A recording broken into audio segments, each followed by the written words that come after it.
대한민국 공무원들은 한사코 만남을 거부했습니다.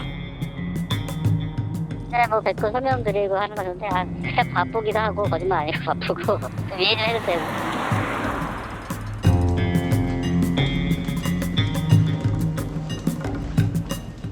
그냥 전화 통화를 하시지 뭐하고 이렇게 다 다니십니까? 뭐 저희를 환영하시는 분 많이 당연히. 전화라도 받아준 공무원들은 친절한 공무원 축에 속합니다. 실무관님 혹시 자리 계신가요? 지금 저기 출장하셨네요. 오후에 가신다고 그랬는데. 좀 일찍 가셨거든요. 그 근무 때문에. 세금으로 장기 국외 훈련을 갔다 와 놓고 보고서도 안 냈습니다. 제출 안 했죠. 제출하는지도 몰랐어요.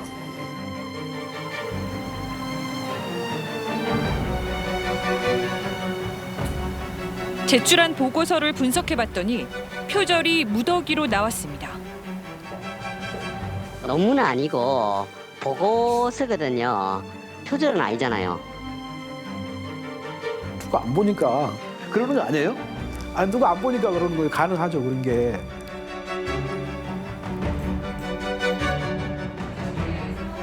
시사멘터리 추적이 자세히 들여다봤습니다.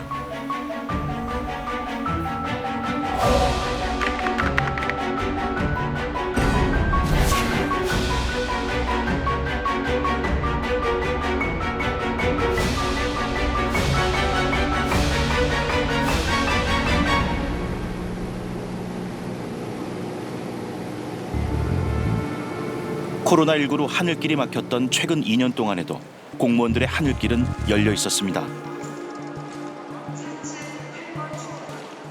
이 기간 국외 훈련을 떠난 중앙부처 공무원 수만 해도 631명.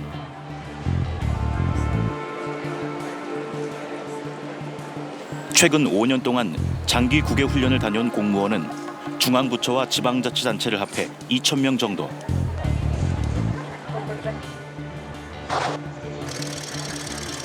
여기에 들어간 세금은 2,300억 원에 이릅니다.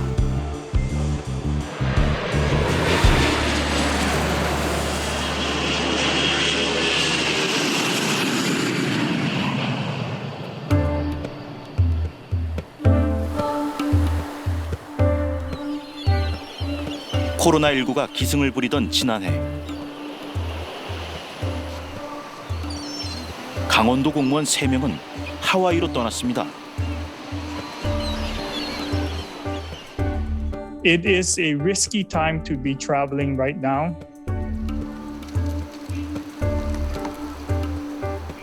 관광객들의 발길이 끊어진 하와이에서 공무원들은 관광산업 활성화 방안을 연구했습니다. 연구 여건은 좋지 않았다고 합니다.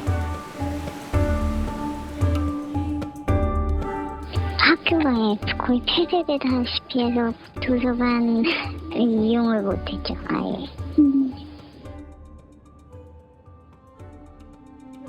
실습은 비대면, 화상으로 이루어졌습니다.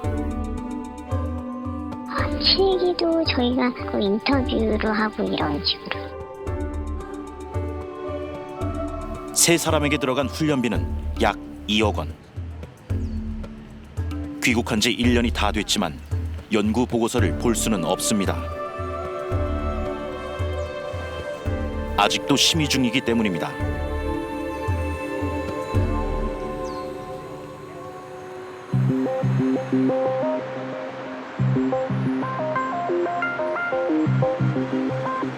공무원이 제출한 보고서를 전수조사해 보기로 했습니다.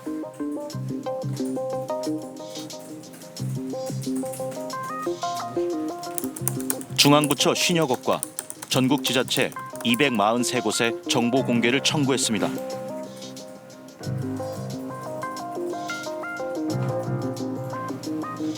개인정보다 보안 사항이다.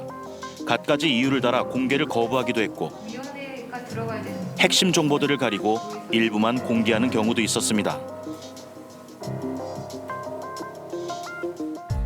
28번, 29번 훈련생은 그 시스템에서 보일 수 있도록 공개 전환으로 해서 지금은 확인 가능하실.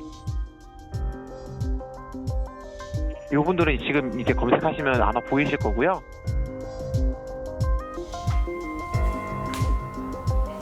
인사혁신처의 인재개발정보센터. 각 기관의 인터넷 홈페이지까지 하나하나 다 뒤졌습니다.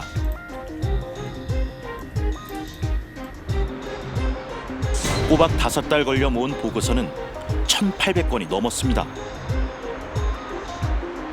여기 8개를 대상으로 해서 현재 금액으로 환산을 하는 거예요. 기준이 바로 이 표절률. 이게 중에서 기준 다시 따진다고 한다면 1단계.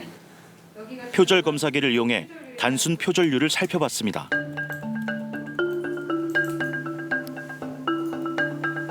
학계에서 통용되는 표절률 15%를 기준으로 삼았습니다.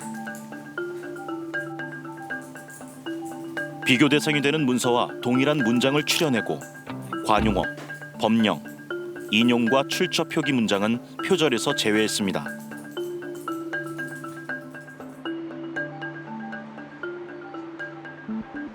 가장 높은 표절률은 무려 93%. 1년간 미국에 다녀온 소방청 소속 공무원이 낸 보고서였습니다. 2010년에 발표한 연구 논문과 2008년 한국지방자치학회 보고서와 각각 20% 이상 동일한 문장이 발견됐습니다. 노란색으로 표시된 부분이 표절입니다. 논문이란 단어를 연구로 바꿨을 뿐 그대로 복사해서 붙였습니다. 제법 그럴듯한 모양새를 갖추고 있지만 목차, 제목까지도 그대로 베꼈습니다. 결론 부분도 두 보고서를 짜깁기 해서 채웠습니다.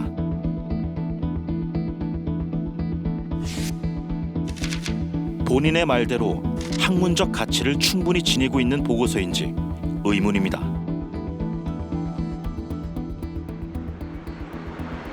(93%) 표절률 나온 거에 대해서는 그러면은 좀 인정을 하시는 건가요?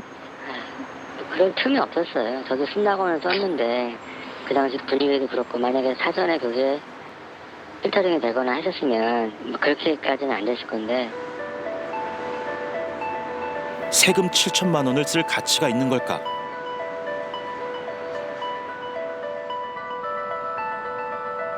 고위 공무원일수록 훈련비 액수는 훌쩍 늘어납니다.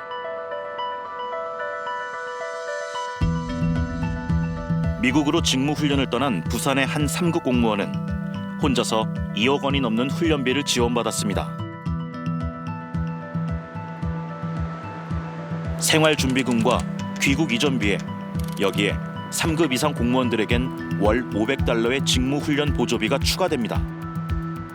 체재비도 75%를 가산해줍니다. 5급 공무원한테 지급되는 근무 수당의 2배까지 가산이 가능하거든요. 과도하다고 생각을 할 수 있긴 한데 우리가 일단 법령상의 금액 지원금의 범위를 벗어나는 그건 아니거든요. 많은 액수인 건 맞지만 불법은 아니라는 해명. 제출한 보고서는 괜찮을까요? 표절로 드러났습니다.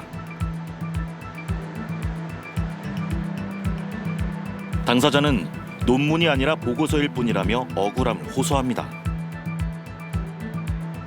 논문은 아니고 보고서거든요. 우리가 발표할 때 무슨 보고서할 때 연구원들 보고서를 우리가 참조하잖아요. 근거 같은 거. 거의 다 표절은 아니잖아요. 1단계 조사 결과 전체 보고서 1,854건 중 415건, 22%가 표절 판정을 받았습니다. 5개 가운데 1개입니다.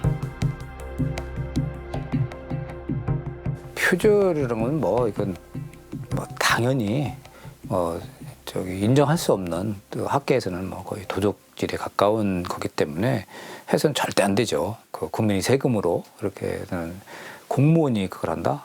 그런 범죄 행위이기 때문에 사실은 당연히 있어서는 안 될 그런 일입니다.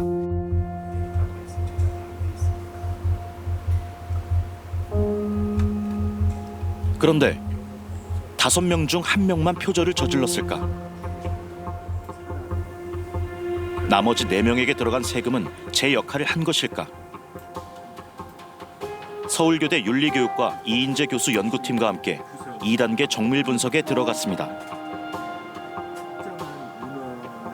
1,800건이 넘는 보고서들을 전부 정밀 분석할 수는 없는 일. 1단계 표절 검사기가 표절이 아닌 걸로 판정한 보고서 9건을 무작위로 골랐습니다.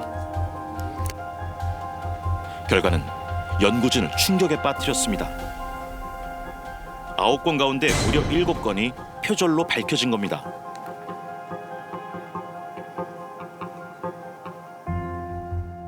정직하게 그리고 연수 목적에 부합하는 뭔가 새롭고 또 의미 있는 산출을 해야 되는 어떤 책무감이 있을 텐데요.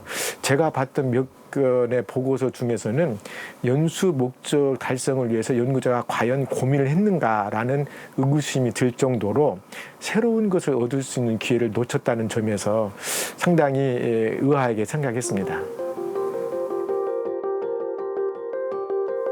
연구진이 발견한 건 표절 검사기를 속이는 기상천외한 기술들이었습니다. 표절 검사기가 표절률 1%로 판정한 경찰청 공무원이 제출한 보고서 100쪽이나 되는 분량.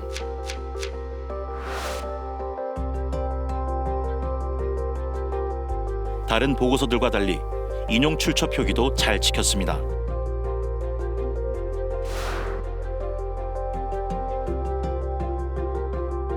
하지만 안을 들여다보니 7쪽이나 되는 분량을 뭉텅이로 인용했습니다. 그 다음 장도 마찬가지. 출처를 밝혔지만 16쪽에서 29쪽까지 몇 쪽에 걸쳐 이어집니다. 표절률 1%라는 보고서는 알고 보니 전체 분량의 90% 이상을 인용문으로 채워넣은 보고서였습니다. 영어로 된 자료를 단순 번역한 수준의 보고서였던 겁니다. 표절 분석기가 잡아내지 못하는 부분입니다.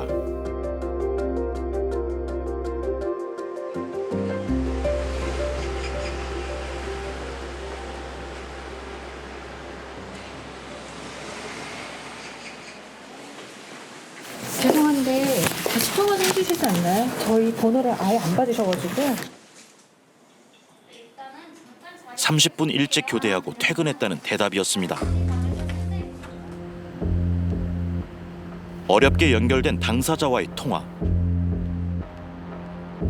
오래전에 작성한 보고서라서 기억은 잘 안 나고요. 아마 저는 더 드릴 말씀이 없을 것 같습니다.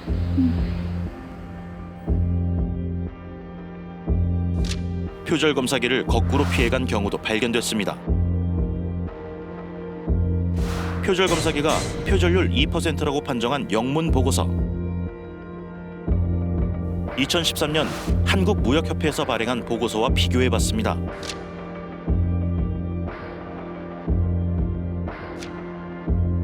한글을 영어로 번역해 옮겨 적은 것으로 드러났습니다.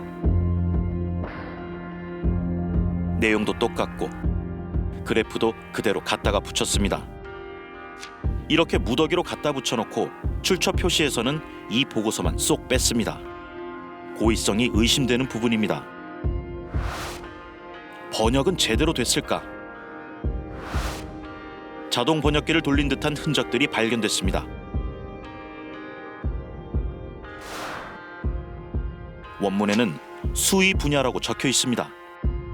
가축, 야생동물을 치료하는 수의학이란 의미로 쓰였지만 영문 보고서에선 수의가 수를 의미하는 넘버로 번역되어 있습니다.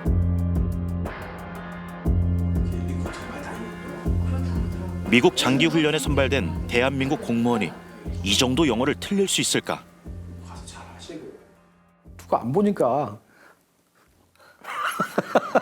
그러는 거 아니에요? 아니 누가 안 보니까 그러는 거예요. 가능하죠 그런 게. 그다음에 원래는 그러니까 보고서 원래 홈페이지에다 올려가지고 다 그것을 활용하도록 해놔야 되거든요. 왜냐면 세금 들어간 거기 때문에 시민들이 필요한 자료들이나 이런 것을 찾아서 보도록 해야 되는데 우리 별로 안 하는 거죠. 그러니까 취재진이 취합한 1,854건 훈련 보고서 중 외국어로 작성된 보고서는 449건. 이 가운데 표절로 의심되는 보고서는 10%가 채 되지 않습니다. 외국어 보고서 전반에 대한 정밀한 분석이 필요해 보입니다. 보고서가 부실하다는 사실을 고발했는데요. 표절률은 역시 80%가 넘었습니다.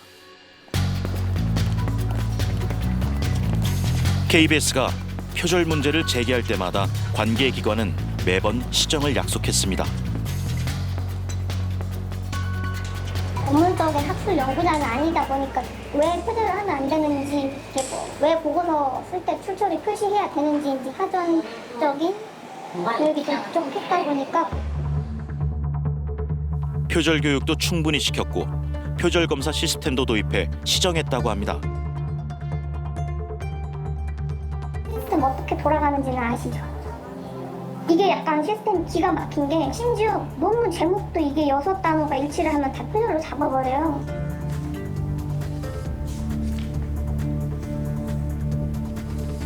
공무원이 처음에 제출했던 20쪽짜리 보고서입니다.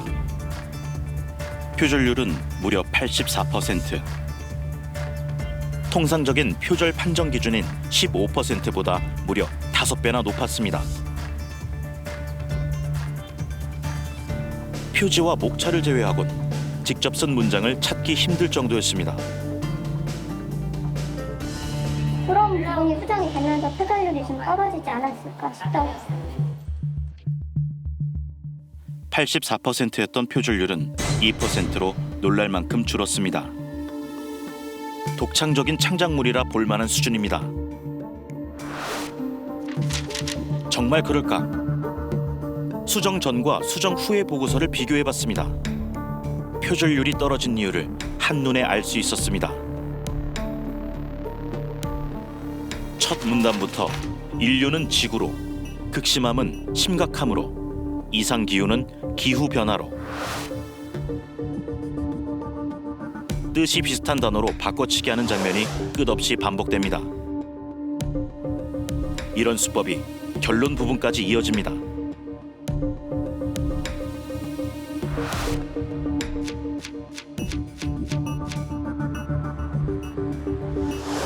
적극적인 협조를 적극적인 도움으로, 미국을 미합 중국으로, 불가능을 어렵다로 바꿨습니다.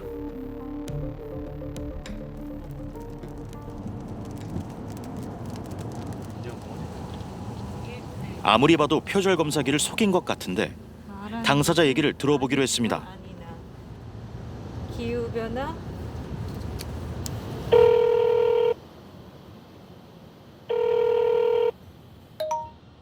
주무관님 자리 계실까요?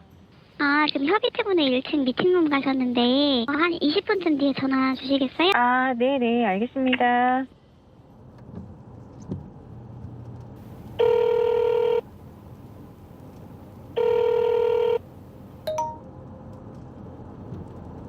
주무관님 혹시 자리 계신가요? 아, 지금 저기 출장 가셨네요. 머드 엑스포 가신 건가요? 예. 오후에 가신다고 그랬는데. 좀 일찍 가셨거든요. 그 근무 때문에.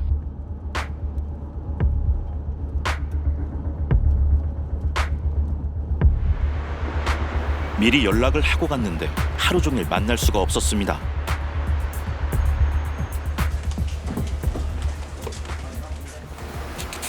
네, 안녕하세요. 선생님 자리 안 계시나요? 예, 출장했어요. 혹시 통화 가능하실까요? 지금 업무 중이라면 안 될 텐데. 네, 협의 가셨거든요. 협의회요? 네.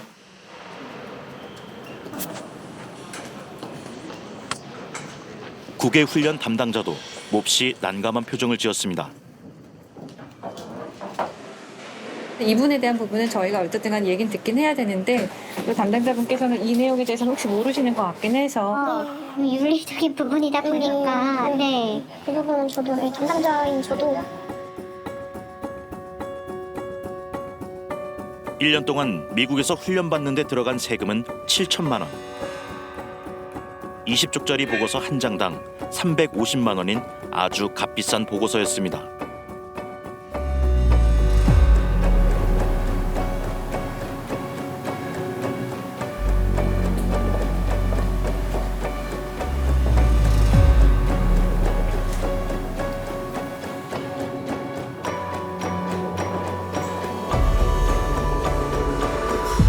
몇 달 동안 공무원 표절 문제를 취재하면서 당혹스러운 일이 한두 번이 아니었습니다. 제가 뭐 댓글 설명드리고 하는 건데 네. 제가 바쁘기도 하고 거짓말 아니고 바쁘고 좀 이해를 해주세요. 그 일 때문에 조금 개인적으로 좀 많이 스트레스 받아가지고. 대한민국 공무원들은 억울한 사람들 같아 보였습니다. 그냥 전화 통화를 하시지 바로 이렇게 다 다니십니까? 뭐 대부분이 저희를 환영하시는 분 많이 당연히 다들 계속 이렇게 다니시는 거예요? 굳이 해외로 갈 필요가 있었을까? 이런 의문이 떠나질 않았습니다. 보고서에 사용된 자료들은 상당 부분 국내 논문이나 뉴스, 그리고 블로그에서 가져온 것들이었습니다. 사람은 외국에 있는데 국내 자료에 크게 의존하고 있었습니다. 정부기관, 다른 기관들 그런 사정 때문에 쉽지는 않았어요. 방문 거부하시는 분들, 기관들도 있었고.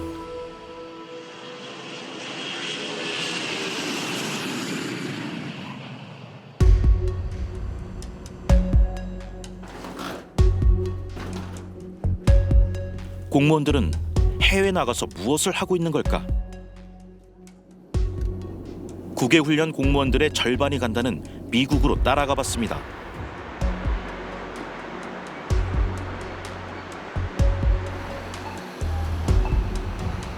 미국 중부에 있는 중소도시. 이곳의 한 행정대학원에 매년 10명 안팎의 공무원들이 옵니다. 비학위과정 수업료는 1년에 $20,000, 우리 돈 약 2,400만 원 정도입니다.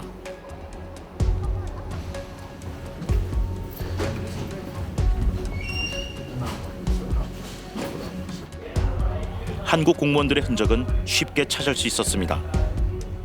게시판에 붙은 친근한 얼굴들 모두 19명.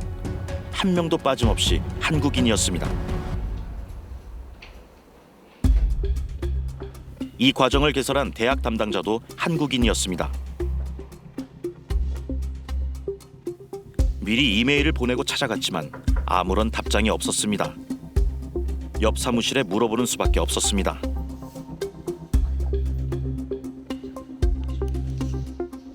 Yes. Dr. Kim. So we sent him 2 different emails and they're trying to reach him, but he is not reachable. Yes. Is he on a business trip or something? He hasn't been in the office this week. I know he's been doing some traveling up to like Cincinnati and whatnot. If you don't mind, can he ask a couple of questions? I cannot.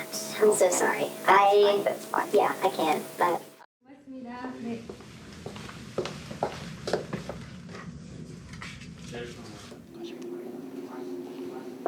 명함을 꽂아 놓았지만 담당자도 훈련생들도 단 한 번의 답장도 없었습니다.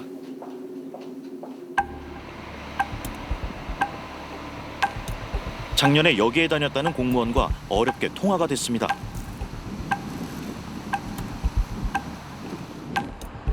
당시에는 그러면 한국인 분들만 계셨던 건가요? 예, 거기 저희가 주로 한국 공공기관에서 오신 분들이 대부분이어서 뭐 경기도라든지 다른 국방부, 뭐 법원 이런 데서도 많이들 오셔가지고 그때 비학위 과정에 한 16분 정도 계셨거든요. 국외훈련 보고서를 쓰기에 적합한 곳인지는 의문이었습니다. 개인적으로 해결하는 부분들이 좀 있어요. 왜냐면 너무 주제들이 다 다르다 보니까 개인별로. 뭐 대학교가 크다 보니까 거기 전공이 다양하니까 디렉터 교수가 이제 원하면 이제 뭐 본인이 소개시켜주고 이제 이런 개념을 하는데 공무원들의 관심사는 따로 있는 것 같았습니다.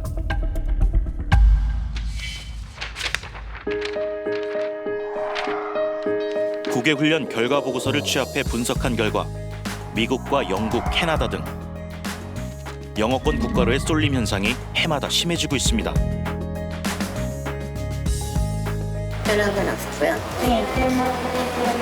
많이 저기 유두리 쪽으로 가는 분들 있어가지고 이렇게 주거 문제라든가 이런 최대한 예산의 범위 내에서 고르려고 했었던 것 같습니다. 훈련 보고서에선 자녀 교육에 대한 이야기들을 심심찮게 찾을 수 있었습니다. 훈련 기간보다 학군을 먼저 고려하라는 조언입니다. 미국 유학 온라인 커뮤니티에서도 공무원들의 관심사를 엿볼 수 있었습니다.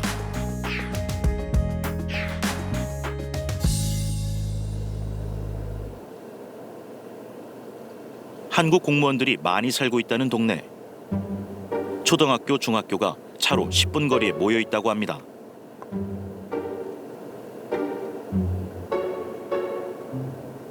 한국 학부모들이 선호하는 조건입니다. 어디 물어보시면 될 것 같은데. 어디요? 여기. 여기가 공무원. 여기 공무원이시고요. 여기가 공무원. 여기 공무원이시고요. 2시 35분이니까, 아니, 40분에 끝나니까. 초등학교가요? 한 2시 50분에 계시면은, 우르르 학생들 다 나올 거예요, 어른들. 쫓아가시면은 아마. 학교 시간이 되자 여기저기 나타나는 한국 사람들. 혹시 그 남편분이 장기국에 연수로 오셨나요? 네. 오시면서 네, 생활하는 것들을 저 죄송한데 집에 저희 아이가 지금 비도 오고 해가지고 지금 가봐야 될 것 같아요. 집으로 가시는 길이세요? 자녀가 비를 맞게 생겼다며 취재진을 피하는 사람들. 아무도 만나주려 하지 않았습니다. 국내에서나 미국에서나 공무원들이나 그 가족들이나 똑같은 반응이었습니다. 여전히 사람에 대한 역량을 강화하기 위한 투자는 대단히 중요합니다. 정말로 공공의 이익을 위해서 이 국외훈련 제도가 제대로 활용되고 있는지에 대해서는 이쯤에서 한번 다시 또 살펴봐야 될 때가 아닌가 싶습니다.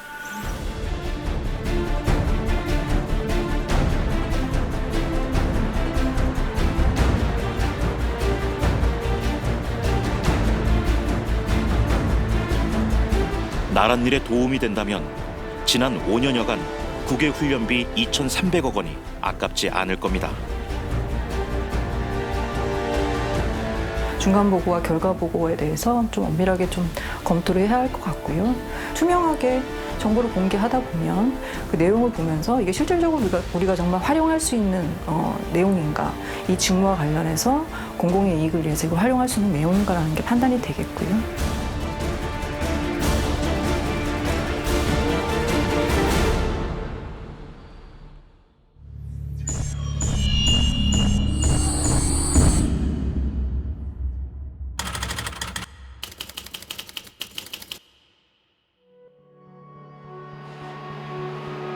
설마 지금 이런 2억 5천짜리 집에서 그런 일이 발생하겠어?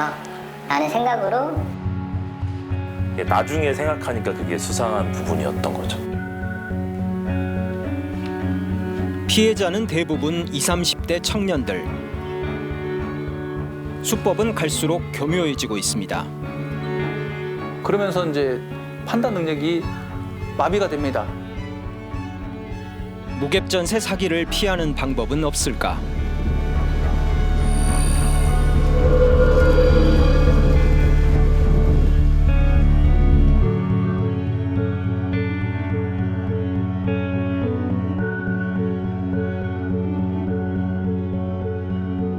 (51살) 정모 씨는 수도권 일대의 빌라 400여 채를 친동생 명의로 사들였습니다.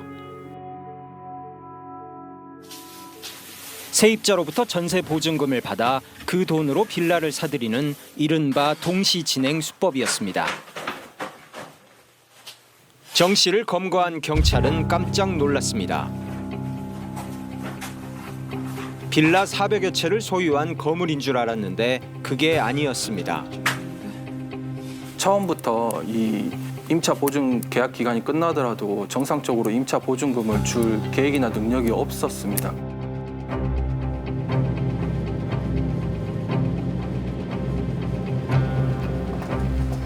지금까지 밝혀진 피해 액수만 무려 480억 원. 수사가 더 진행되면 더 늘어날 전망입니다.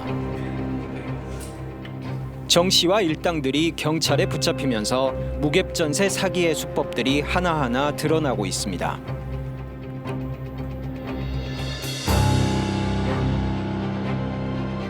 경찰이 조사한 피해자 200여 명. 몇 가지 공통점들이 발견됩니다.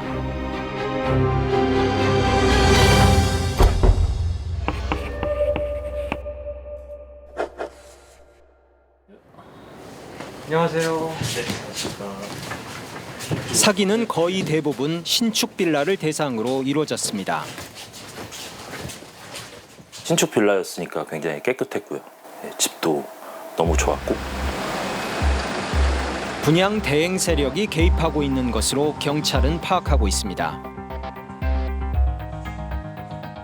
건축주들이 분양 대행업자에게 신축 빌라의 매매나 전세를 맡깁니다. 이 과정에서 리베이트가 오갑니다. 저희가 파악하기로는 매수 금액의 약 한 5%에서 10% 정도를 그 리베이트 금액으로 요구를 하는데요. 그러면 자기들이 그 매수 대금은 자기들이 임차 보증금으로 전부 다 납입을 하고 본인들은 그 자기가 건축주들에게 준 임차 보증금에서 리베이트 금액을 임차 보증금의 뭐 5에서 10% 정도를 돌려받아서 그 금액을 이제 이 범행에 관련된 사람들이 서로 나눠서 그 이득을 취하는 구조입니다. 리베이트를 더 많이 받으려고 분양 대행업자들은 전세 보증금 액수를 높입니다. 그래서 매매가와 같거나 그보다 높은 금액의 기형적인 전세들이 생겨납니다.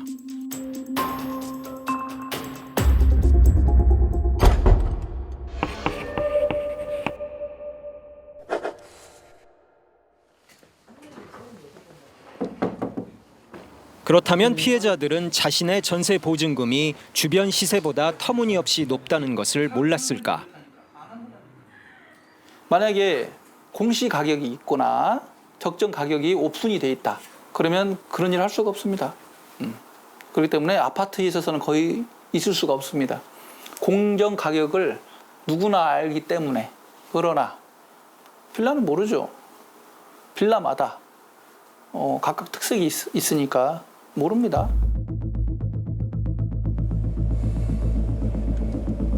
부지런히 발품을 팔아야 한다고 전문가들은 조언합니다. 부동산 중개업자 한 사람만 믿지 말고 그 동네를 여러 군데 돌아다녀야 돼요. 돌아다니셔서 시세가 대충 이 집 매매 대금, 이 매매 시세가 얼마인지를 먼저 확인을 하고 그 다음에 내 전세금이 얼마인지를 확인을 해서 부동산 시세가 1억이라면 내 전세금은 8천만 원 이하로 가야 되겠죠.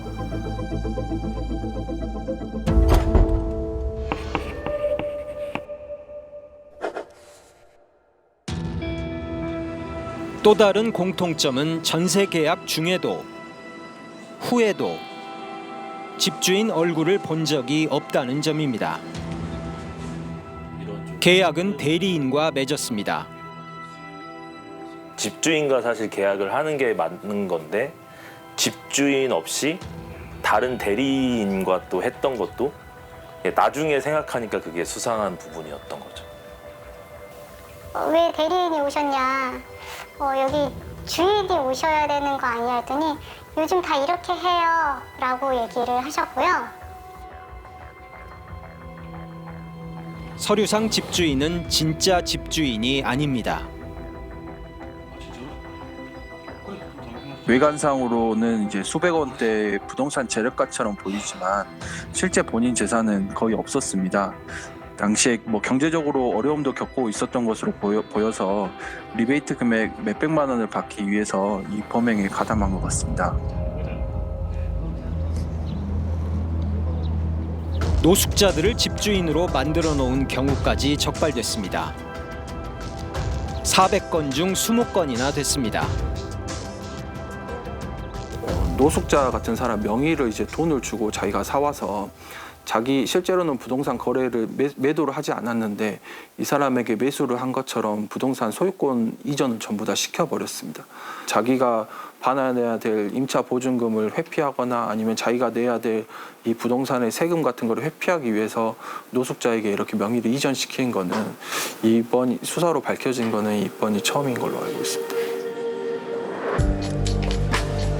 이런 가짜 집주인들이 세금을 제대로 낼 리가 없었습니다. 네, 안녕하세요. 네, 안녕하세요. 입주한 지 몇 달이 지나면 사고가 터지게 되어 있습니다. 그 다음 연도 1월경에 뭐 통지서인가 해서 하나가 이제 우편으로 날라왔어요. 그래서 그걸 열어보니까 이제 정이라는 사람이 통지서로 해가지고 저한테 내가 너의 임대인이다. 종합부동산세 세금이 압류에 걸렸다. 근데 걱정하지 말아라. 이제 해결할 수 있다. 대충 이런 내용의 통지서가 왔어요. 세입자와 계약한 대리인. 그 배우의 가짜 집주인. 그 배우의 이 모든 걸 조종하고 있는 진짜 집주인이 있습니다. 누군지 알기도 어렵습니다. 경찰도 아직 붙잡지 못했습니다. 집주인 정 씨는 리베이트를 받는 이른바 바지 사장일 뿐이고 배후에서 이 집주인 정 씨를 조종하는 실제 집주인이 있을 가능성도 배제할 수 없어서 이에 대해서도 수사를 확대하고 있습니다. 피해자들은 누구한테 소송을 걸어야 할지도 모르는 상태에 빠집니다.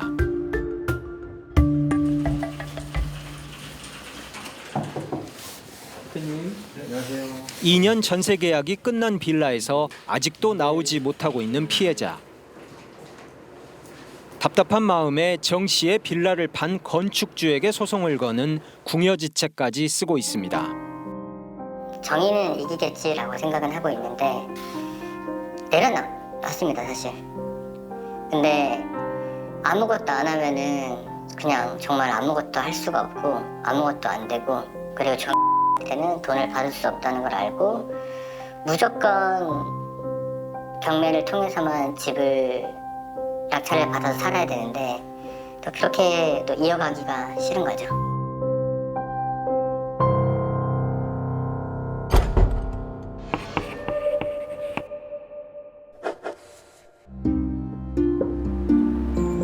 보증보험이라도 드러났으면 그나마 피해를 줄일 수 있었습니다. 그때는 설마 지금 이런 뭐 2억 5천짜리 집에서 그런 일이 발생하겠어? 라는 생각으로 들지 않았던 것 같아요. 그리고 그때 좀 기억에 남는 게 근저당 설정을 하려고 했는데 부동산 중개업자가 하지 말라고 말씀을 했던 것 같아요. 네, 그러면서 안 해도 되는구나 라고 해서 우리한테 그런 일이 생기겠어? 그래서 이제 그런 생각으로 안 하게 된 것 같습니다. 보증보험으로 겨우 전세금을 건졌지만 지금도 가슴이 철렁하기만 합니다. 보증보험이 연계되지 않은 대출 상품이었다면 그냥 망했구나 그런 생각을 했죠. 경매로 넘어가게 되면은 제가 후순위가 되니까 받을 금액이 얼마 안 되잖아요. 1억 7,500이 넘는 이 채무가 다 고스란히 나에게 귀속이 되는데 내가 그거를 평생 어떻게 갚아야 될까 막막하기도 하고.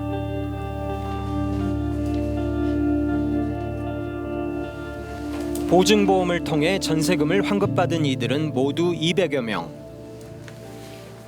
저희 팀장 안녕하세요. 480억 원에 이르는 피해액은 주택도시보증공사가 떠안게 됐습니다. 주택도시보증공사가 대신 갚아준 전세보증금 액수는 최근 몇 년간 큰 폭으로 늘고 있습니다. 올 들어선 지난 10월 현재 집계액이 이미 지난해 총액보다 27% 증가했습니다. 악성 임대인에 대한 신속한 전세주택 경매 추진 이외에도 채권 회수를 위해 다양한 노력을 기울이고 있습니다.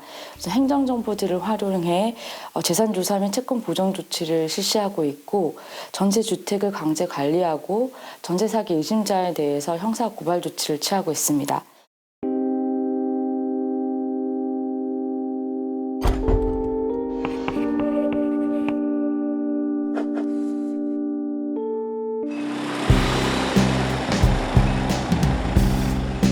중개인이 자꾸만 전세를 권하고 유도하면 일단 의심부터 해봐야 합니다. 40대 직장인인 이 여성은 2억 2천여만 원을 날릴 뻔했습니다. 전세는 사실 저희는 필요 없었거든요. 전세는 보통 2년 계약을 하잖아요. 이 집 괜찮네요 하고서 이제 부동산으로 왔는데 근데 그 집은 월세가 되질 않고 전세로밖에 안 된다는 거예요.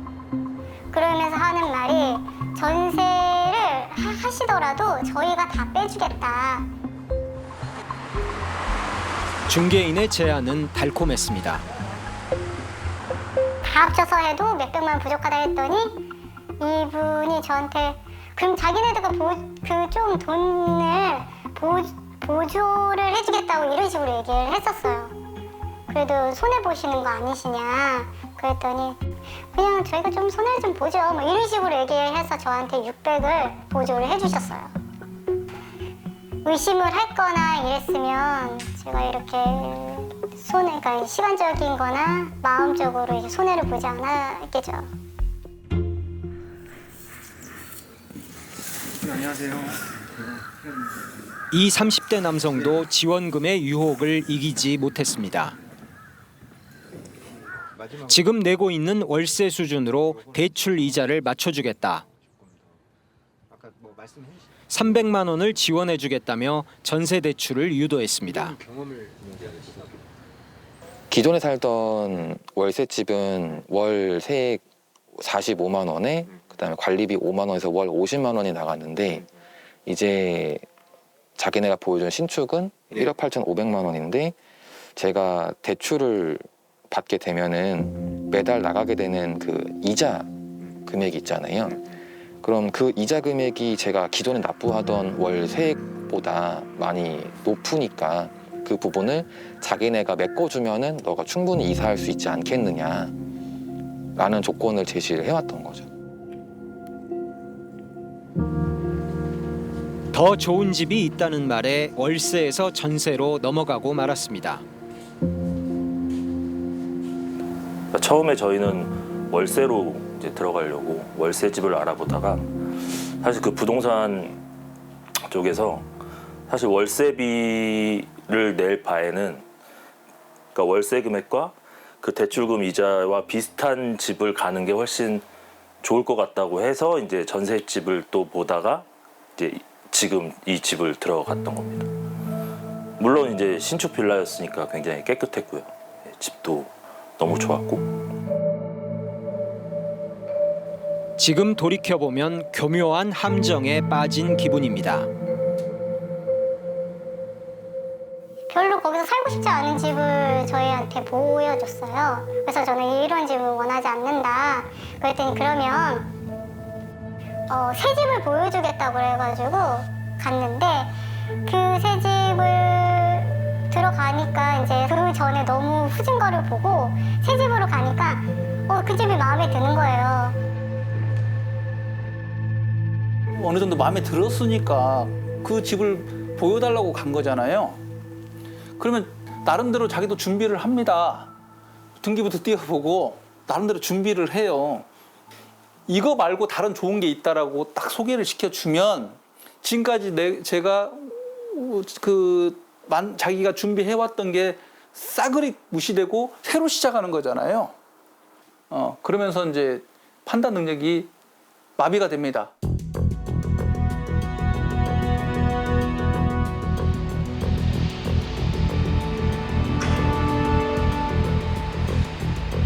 피해자들 대부분은 20, 30대의 사회초년생들. 물론 연끌족도 있긴 합니다만 그 아파트를 살 수 있는 재력이 아직 안 된 상태죠. 이제 변두리 아파트를 구입하거나 아니면 이제 좀 서울 시내에 있는 빌라를 구입하거나 아니면 여력이 더 안 되시면 서울 시내 변두리에 있는 신축 빌라 여기에 이제 눈길이 가는 그 나이대라고 보는 거죠. 경찰이 조사한 200여 명의 피해자 가운데서도 20, 30대 비중은 68%에 달했습니다. 정부는 지난달 국세징수법 개정안을 국회에 제출했습니다. 전세 세입자가 집주인 동의가 없어도 집주인의 체납세금을 열람할 수 있게 하는 내용입니다. 무갭전세 사기를 막는 데 도움이 되겠지만 언제 통과될지는 아무도 모릅니다. 아직은 각자 알아서 스스로를 지킬 수밖에 없습니다. 특약을 쓰면 됩니다. 어떻게 특약을 쓰냐면 임대차 계약 이후 아니면 내가 전입한 이후 한 달 이내에 추가로 담보를 설정하지 않는다. 담보가 설정되어 있을 경우 즉시 계약을 해지시킬 수 있고 보증금을 즉시 반환한다. 이런 조항을 넣어달라고 하세요. 넣어달라고. 그러면 그걸 알아듣고 그런 걸 해주시는 공인중개사들은 실력도 있고 일을 제대로 하시는 거고 뭐 이렇게 젊은 사람이 까다로워? 뭐 이렇게 나오면 거기 거래를 안 하면 되죠.